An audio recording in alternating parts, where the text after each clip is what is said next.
Hello, writers. Mrs. Damazi here, and really excited about our next writing lesson. Remember that if you like these lessons, to subscribe and hit the thumbs up so you know every time I upload a new video. I am teaching curriculum out of the Once Upon a Time curriculum by Lucy Calkins. I'm using it as a framework. I'm not teaching exactly what the lesson is. Obviously, because we're not in person, it's a little bit difficult to do that. All of the examples that I'm using are my own examples though. Okay, let's get started.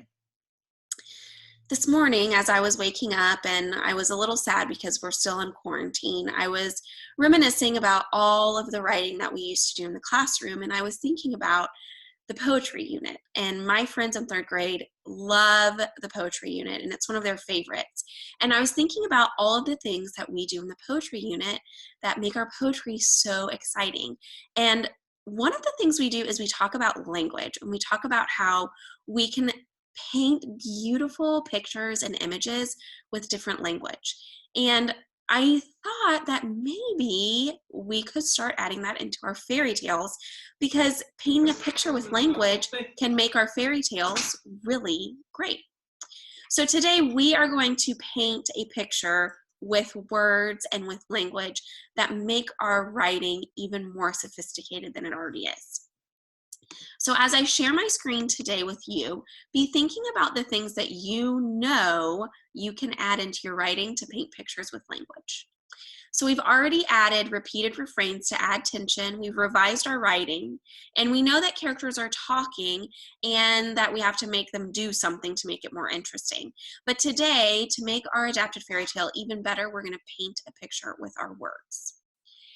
Here are some ways that you can paint a picture with your words to make your writing really sophisticated. You can use describing words. You can reach for exact, precise words. You can use opposites to show differences.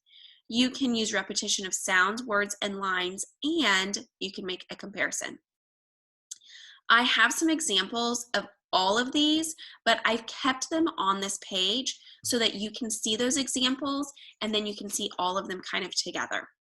So my first example of using describing words is, notice that these mentor texts use this a lot. So instead of saying a little girl, it's Little Red Riding Hood. You can picture that in your mind. Now I changed in my story Little Red Riding Hood to a boy, and so instead of just saying the boy, I said Big Red Running Shoe. And in the mentor text, Big Bad Wolf, it's not just the wolf, it's the big bad wolf. And in my adaptation, I changed it to a bird. So I said Little Friendly Bird. So I used describing words so that you can really picture and imagine and play that movie in your head. So reaching for exact and precise words is also really important. So instead of saying sad, I used the word downhearted in my Cinderella adaptation. So Cinderella wasn't just sad, she was downhearted. Her heart hurt, and things in her life were really not going the way she wanted them to. Also, in my adaptation of Little Red Riding Hood, instead of using the word hit, I used the word smacked, as his mom smacked his hand as he was reaching in to get the muffins. That's more specific, and it helps you really be able to visualize and play that movie in your head. As for opposites and differences, in the Cinderella adaptation, talked about the stepsisters' beautiful beaded gowns, and then I also described Cinderella's rags and dirt, so you could see the difference between those two. And then in my Big Red Running Shoe story, I talked about a pushy street seller trying to sell Big Red Running Shoe hats, but then the Little Friendly Bird is coming onto his shoulder, and that's why he's talking to him. So you can see the difference. The repetitions of sounds and words and lines we've already talked about, but remember that my repetition in my Big Red Running Shoe story is no, no. My mom said no. When strangers come, I will go. And making a comparison. So I have a lot of comparisons in my Cinderella story, and these are two of the ones that I use. So Cinderella was sweet and gentle and good as gold. And another one that I made was, at once she arose and fled, nimble as a deer. So you can visualize how Cinderella is jumping up and running as fast and as quietly as a deer. Think about a way that you can add describing words or exact precise words or opposites or repetition of sounds, words, or lines or comparisons into your writing today. I'm going to ask you to find 3 places that you can do this. You can do it in either of your drafts because you don't know at this point what draft you want to publish. So if you want to go and look at both of your drafts and find places to do that, you may.